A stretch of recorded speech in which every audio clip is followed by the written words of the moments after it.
नमस्ते विद्यार्थियों हिंदी साहित्य कक्षा 12 के लिए आज का वीडियो जो है वो अपना जायसी विद्यापति के पद और मलिक मोहम्मद जायसी के बारहमासा एवं घनानंद का जो अध्याय है और कुछ प्रश्न अपने आचार्य रामचंद्र शुक्ल के अध्याय से भी चौधरी प्रेमघन के बारे में भी है इसमें। तो उससे पहले चैनल पर आप नए हैं, चैनल को सब्सक्राइब कर लीजिए। यदि आप प्रथम बार विजिट कर रहे हैं तो नीचे दिए हुए बेल आइकन को दबा करके और लाइक शेयर ज़रूर कर दें। अपने जो भी साथी हैं, विद्यार्थी हैं, उन तक कमेंट करके अपनी राय भी दे सकते हैं। आज के इस वीडियो में विद्यार्थियों कुछ खास और महत्वपूर्ण प्रश्नों पर हम चर्चा करेंगे, तो अवश्य वीडियो के अंत तक बने रहें और वीडियो बिना स्किप किए इसको देखें, जिससे कि अच्छी तरह से आपको समझ में आ सके। एग्ज़ाम जल्दी शुरू होने वाले हैं, आपको पता ही है कि टाइम टेबल समय सारणी आ चुकी है। तो जायसी का जो है एक प्रश्न हमने पढ़ा था पीछे के वीडियो में, कंटिन्यू क्रम से ही चल रहे हैं हम। तो उसमें आगे हम जो प्रश्न संख्या 61 तक हम पढ़ चुके थे। महत्वपूर्ण प्रश्न है 100-150 के आसपास, बोर्ड एग्ज़ाम के से संबंधित रिलेटेड प्रश्न है कक्षा 12th के हिंदी लिटरेचर के विद्यार्थियों के लिए। तो विद्यार्थियों पहला प्रश्न उसमें था कि मलिक मोहम्मद जायसी का जन्म कब हुआ था, जिसमें ऑप्शन थे। तो मलिक मोहम्मद जायसी का जन्म 1492 में आपको हमने बता दिया था, यूपी के अमेठी और जायश नामक जगह पर हुआ, जिसकी वजह से उनका नाम जायसी पड़ा था। आगे हम और प्रश्नों की चर्चा करेंगे। और अब मैं इसमें आपको बता दूं थोड़ा कि भी बारहमासा है आपने दिया हुआ है। बारहमासे से यहाँ अपने 4 महीनों का वर्णन है वो लिया गया है। और जायसी 1492 से 1542 तक का इनका जीवन काल था। तो पद्मावत इनका एक महाकाव्य था, प्रेमाख्यान परंपरा पर आधारित महाकाव्य था। अवधी भाषा, चौपाई और 2 छंद इसमें काम में लिया गया है, वो भी हम पढ़ेंगे। तो अपने जो है वो पहला प्रश्न है विद्यार्थियों की, माघ महीने में विरहिणी को क्या अनुभूति होती है, ये पहला प्रश्न है। तो इसके उत्तर के रूप में हम जानेंगे और मैं आपको बताऊंगा इसमें कि माघ महीने में विरहिणी को क्या क्या अनुभूति होती है। उससे पहले मैं आपको बता दूं कि भी अवधी बोलचाल की भाषा इसमें काम में ली गई है और नागमती वियोग खंड से ये प्रसंग लिया गया है, पद्मावत महाकाव्य से, चौपाई और 2 छंद है। तो अब इसका उत्तर मैं आपको बता देता हूँ कि भी इसका क्या उत्तर आपको लिखना है। पाठ्यपुस्तक का ये प्रश्न है विद्यार्थियों। तो इसमें ये बताया भी माघ महीने में सर्दी बहुत बढ़ जाती है, पाला पड़ने लगता है और माघ महीने में इस सर्दी के कारण जो नागमती की वीर्यवता है वो बहुत अधिक बढ़ जाती है और उसको ये सर्दी मौत के समान लगती है, मृत्यु के समान लगती है। शरीर बिल्कुल कृशकाय यानी कमज़ोर हो जाता है और शरीर ऐसे कमज़ोर शरीर पर जब बारिश की बूंदें गिरती है तो वो बोलों की तरह महसूस होती है, कष्टदायी लगती है एवं ये जो वीर्य की अग्नि है उसे जलाकर भस्म कर देती है। इस तरीके से भयंकर दुख और वेदना से युक्त ये माघ महीना विरहिणी को अनुभूति प्रदान करता है। तो ये इसका उत्तर लिखना है। अगला क्वेश्चन है विद्यार्थियों की, जायसी कौन सी शाखा के सर्वश्रेष्ठ कवि माने जाते हैं। तो प्रेम मार्गी शाखा के प्रवर्तक भी हैं और उसके सर्वश्रेष्ठ कवि हैं। उसके बाद में विद्यार्थियों देखो अगला क्वेश्चन है अपना कि शौर सुपेति आवे जुड़ी, जानो सेज हिमंचुल बुढ़ी। तो जानो शब्द है तो उत्प्रेरस अलंकार भी इसमें है, अवधी भाषा और आपके अनुप्रास अलंकार, 2 चौपाई छंद, ये इसका कला पक्ष हो जाएगा। शिल्प सौंदर्य, इन पंक्तियों का काव्य सौंदर्य स्पष्ट कीजिए। तो इसका काव्य सौंदर्य स्पष्ट करना यानी कि भाव पक्ष और कला पक्ष दोनों लिखना है, ये आपको ध्यान रखना है। शिल्प सौंदर्य पूछा जाए तो केवल कला पक्ष लिखना है, भाव पक्ष मतलब इसका हिंदी अर्थ भावार्थ करना है और कला पक्ष में आपको जो मैंने अभी बताया वो लिखना है। तो इसका हम करते हैं कि क्या कह रहे हैं, शौर सुपेति आवे जुड़ी, यानी कि शौर सुपेति यानी रजई जो है पौष माह का यह वर्णन है। तो पौष माह में भयंकर सर्दी पड़ती है और नायिक का जो है नागमती है उसकी जो शैया है वो अत्यधिक ठंडी रहती है या बहुत ज़्यादा सर्दी रहती है, इतनी ठंडी लगती है और उसे उस समय ऐसा महसूस होता है, इस प्रश्न के अनुसार ऐसा लगता है उसे जैसे कि उसकी शैया बर्फ़ से है वो ढकी हुई है। और अब उसकी इस भयंकर सर्दी से या शीत ऋतु से, पौष मास की शीत ऋतु से सुरक्षा या रक्षा करने वाला, बचाने वाला कोई नहीं है, ये उसमें बताया गया है। तो शोर सुपीति आवे जुड़ी, यानी कि रजाई में से, रजाई ओढ़ी हुई फिर भी उसमें से सर्दी आ रही है, और जानू यानी मानो ऐसा महसूस होता है जैसे सैया शेज यानी सैया हिमाचल बूढ़ी यानी हिमालय पर्वत में डूबी हुई है, या सेज सैया बर्फ़ में डूबी हुई है, बूढ़ी यानी डूबी हुई है। ये इसका हिंदी अर्थ लिखना है। और अब रहा इसमें तो अलंकार आप लिखिए, उत्प्रेक्ष है, जानो है, तो शोर सुपुति शेवरण की अवधि अनंतप्रास अलंकार है, वियोग श्रृंगार रस है, और साथ ही आपका उदी भाषा लिखनी है, चौपाई दोवा छंद, ये इसमें आपको जो है वो लिखना है, चौपाई लिख दें आप इसमें। अब देखो अपने अगला क्वेश्चन है, नैन चुवई जस मावट नीरू से कवि का क्या आशय है। तो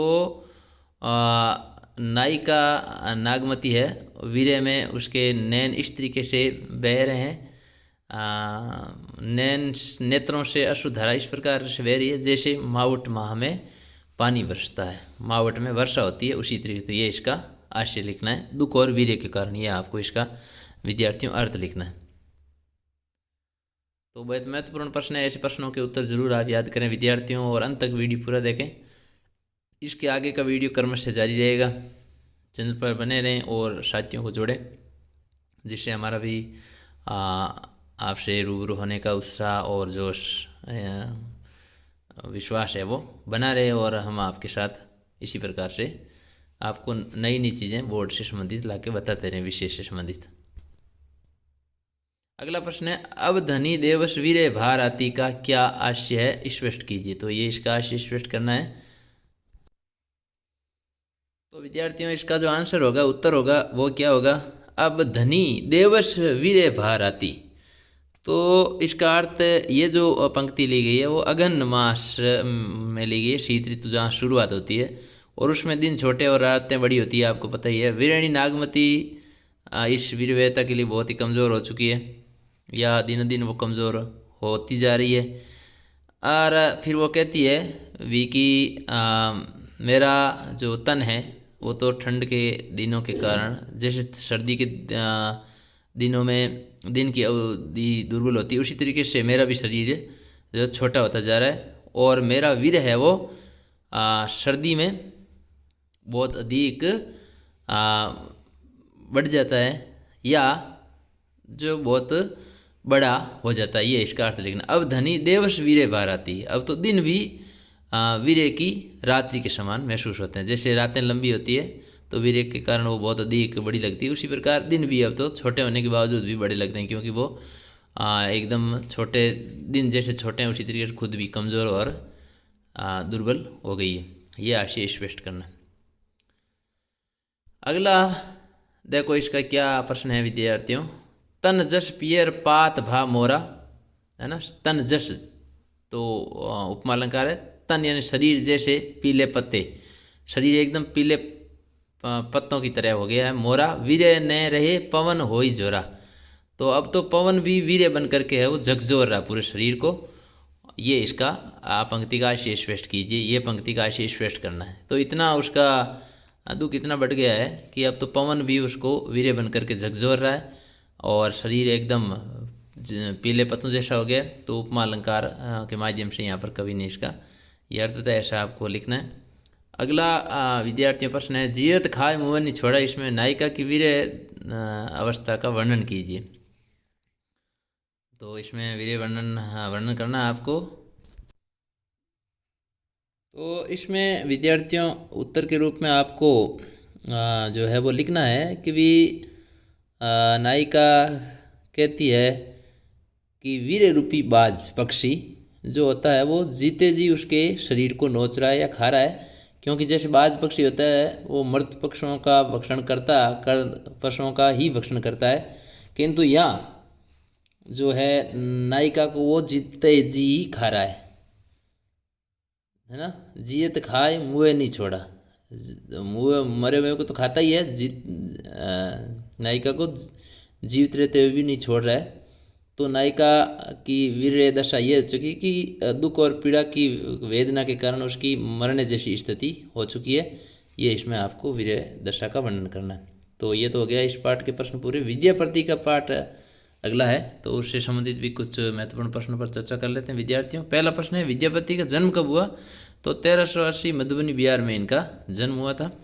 और विद्यापति के पद हैं इसमें अपने, उनके बारे में चर्चा करेंगे। अब इसमें मैं आपको बता दूं कि पद में इनका जो जीवन काल है वो भी आपको ध्यान रखना है। 1380 में जन्म, मधुबनी बिहार, मैंने आपको बताया। 1460 में इनकी मृत्यु हुई थी। कीर्तिलता, कीर्ति पताका और पदावली, विद्यापति पदावली, ये इनकी रचना थी। मैथिली भाषा अपने इसमें काम ली गई। वियोग श्रृंगार रस है, ये ध्यान रखना है, क्योंकि यहाँ भी नायिका की वीर वेदना का ही वर्णन किया गया है। तो 2 रचनाओं के नाम आपको लिखना है, कीर्तिलता, कीर्ति पताका, और विद्यापति पदावली, जो अच्छी लगे। कोयल और भंवरों के कलरव का नायिका पर क्या प्रभाव पड़ता है, ये भी आपको इसका उत्तर लिखना है विद्यार्थियों। तो इसमें आपको ये लिखना है कि भी बसंत ऋतु जब आती है तो कोयल और भ्रमर दोनों, कोयल अपनी मधुर ध्वनि से और मीठी मधुर वाणी से, और भंवरे अपनी मधुर गुंजार से नायिका की वीर्य को बढ़ाने का काम करते हैं। और इस पर नायिका का जो है वो विपरीत प्रभाव पड़ता है। नायिका हालांकि इनकी आवाज़ और ध्वनि गुंजन सुन कान बंद कर लेती है। आश्चर्य और स्पष्ट अर्थ ये निकला इसका कि नायिका का इन दोनों के बोलने से वीर्य वेदना बढ़ती है और उसको प्रिय की बहुत अधिक याद आती है। प्रिय की याद उसे सताती है। ये नायिका पर विपरीत प्रभाव पड़ता है, मतलब नायिका का दुख और वेदना बढ़ जाती है, ये लिखना आपको। अगला क्वेश्चन है, स प्रीति अनुराग बखानी ये तिल तिल नूतन होय, कि लेखक का क्या आशय है? यानी कि प्रेम का वर्णन जितना किया जाए तिल तिल नूतन हो, यानी उतना ही उसमें नवीनता आती है। और कहने का अर्थ ये हुआ कि हम प्रेम का वर्णन करना असंभव है, प्रेम का वर्णन कर ही नहीं सकते, क्योंकि उसमें जितना वर्णन करते हैं उतनी उसमें नवीनता आती जाती है और प्रेम का अनुभव और अधिक होता रहता है। जो है वो जो तो कहने का मतलब उसका वर्णन करना हर किसी के लिए संभव नहीं है, ये इसका अर्थ है। विद्यापति ने कौन सी भाषा में साहित्य रचना की? तो मैथिली भाषा में। ये आपको उत्तर है, लिख दिया। चौदशी चांद समान, चतुर्दशी चांद के समान किसे बताया गया? तो नायिका को ही बताया गया। और उसके बाद देखो अगला, मोर मन हरि हर ले गेल रे, गेल इन अपने पास, अपने साथ, अपनो मन गेल। तो इसका अर्थ काव्य सौंदर्य स्पष्ट कीजिए। तो इसका आपको हिंदी अर्थ लिखना है और शिल्प सौंदर्य निकला पक्ष भाव पक्ष दोनों आपको इसका बताना है। तो इसका उत्तर विद्यार्थियों आपको पहले तो हिंदी अर्थ में लिखना है कि जो नायक है नायिका का, वो जब गया बाहर तो उसके मन का हरण करके लेके गया अपने मन के साथ। ये तो इसका आपको भावार्थ हो गया। अब इसका काव्य सौंदर्य में आपको लिखना है कि भी हरि हर, तो हरियनी हरण करना, हरियनी नाम भी होता है, तो यमक अलंकार, अनुप्रास अलंकार, वियोग श्रृंगार रस, मैथिली भाषा और प्रवासी प्रियतम के होने के कारण नायिका का दुख का वर्णन किया गया है। तो ये आपको इसका लिखना है। मोर मन हरि हर ले गेल रे, गेल इन साथ, अपने साथ हरण करके ले गया मन को, अपने मन के साथ अपने नायिका के मन को भी साथ ले गया, ये लिखना। अब अगला क्वेश्चन है विद्यार्थियों को, बसंत ऋतु का क्या प्रभाव नायिका पर दिखाई देता है? बसंत ऋतु आती है तो नायिका पर क्या प्रभाव पड़ता है? तो नायिका बसंत ऋतु आती है तो जो आँख नाक कान है सब बंद कर लेती है, क्योंकि प्रकृति की सुंदरता सौंदर्य को देखना नहीं चाहती वो, और देखने से उसका वीर्य बहुत अधिक बढ़ जाता है। और बसंत ऋतु में आगमन हुआ तो नायिका एकदम कमज़ोर हो गई, अब धरती से उठ भी नहीं सकती, इतनी कमज़ोर हो चुकी है। तो नायिका पर इस पर बहुत ही विपरीत प्रभाव पड़ा और उसकी वीर्य वेदना बढ़ जाती है, नायिक प्रियतम पास नहीं होने के कारण। ये इसका अर्थ लिखना है। विद्यापति के पदों में कौन सा अलंकार है? तो अलंकार मुक्त है। घनानंद का जन्म कब हुआ? अगला पद अध्याय है घनानंद वाला, तो उसके बारे में हम चर्चा करेंगे विस्तार से। तो घनानंद जो है वो का जन्म कब हुआ? तो इनका आपको जन्म लिखना है। तो यहाँ ऑप्शन आपके सामने है विद्यार्थियों, 1673 है, 1573, 1453 और 1674। तो राइट आंसर होगा आपके 1673 ईस्वी में। गणानंद रीति मुक्त धारा के कवि थे रीतिकाल के, और शुजा नामक वैश्या गणिका से प्यार करते थे, और मोहम्मद रंगीला के मीर मुंशी थे।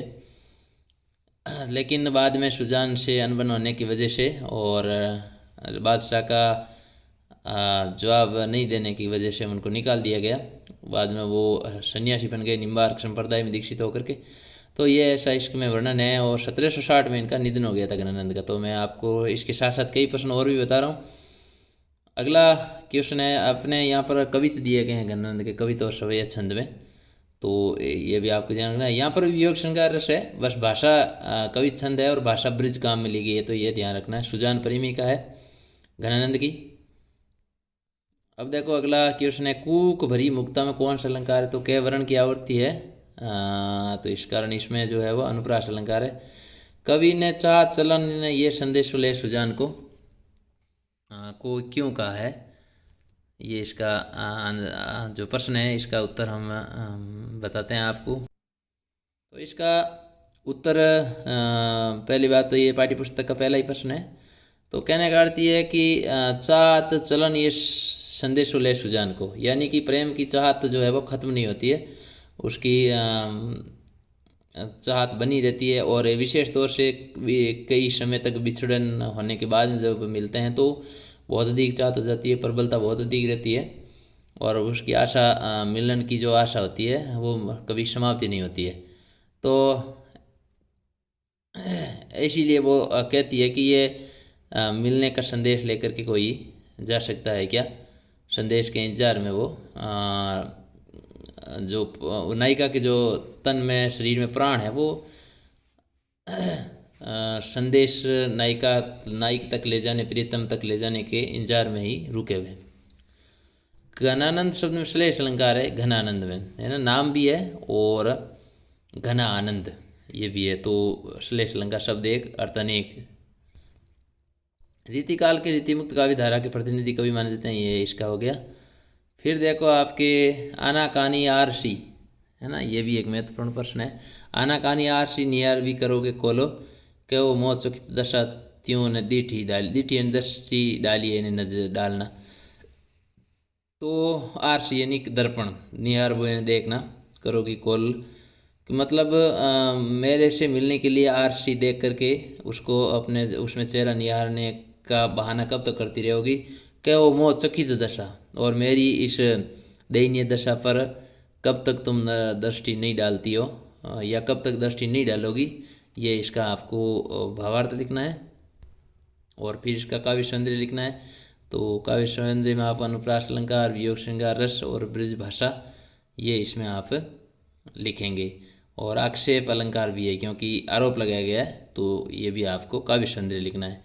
काव्य सौंदर्य का अर्थ होता है उसमें भाषा, छंद, अलंकार, रस वगैरह ये आता है। वियोग श्रृंगार रस है। अगला क्वेश्चन है, घनंद वियोग के कवि स्पष्ट कीजिए। तो बिल्कुल वियोग के कवि थे, क्योंकि उन्होंने इसमें दुख का वर्णन किया है, सुजान से विचुड़न का वर्णन किया हुआ है। तो कर सकते हैं किस तरीके से सुजान को पाने के लिए उन्होंने ये सब कुछ लिखा। ऊपर वाली पंक्तियाँ भी आनाकानी आरसी, और उन्होंने भी जिद ठान ली थी कि मैं भी देखता हूँ कब तक तुम मेरे से मिलने के लिए कितना बहाने बनाती हो, और एक दिन तुम्हें मेरी दशा पर तरस आएगा और तुम्हें मिलना पड़ेगा। तो ये इससे विश्वास होता है कि वियोग के और दुख के कवि हैं। आचार्य रामचंद्र शुक्ल वाला जो अगला पार्ट है विद्यार्थियों, वो उसके पर थोड़ा कुछ 3 प्रश्न है, बाकी अगले वीडियो में आएंगे, आप ज़रूर देखें, प्यार सपोर्ट बनाए रखें।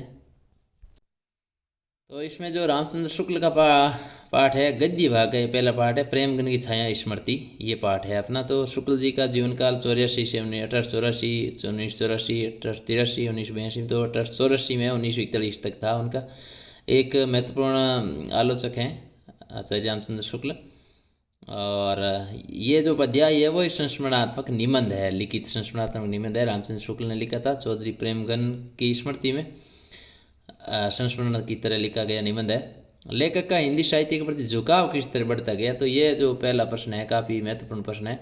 तो उनका झुकाव रामचरितमानस है, रामचंद्रिका, केशवदास की पढ़ने से, और भारतेंदु के नाटक पढ़ने से, और पिताजी के पास जो साहित्य मंडली आती थी, उनकी बात चर्चा वगैरह सुन करके पुराने नए कवियों की, तो इससे उनका हिंदी साहित्य के प्रति झुकाव बढ़ता गया। समवयस्क के हिंदी प्रेमियों की मंडली में कौन कौन से लेखक मुख्य थे, ये भी एक महत्वपूर्ण प्रश्न है विद्यार्थियों, तो इस पर ज़रूर चर्चा करें।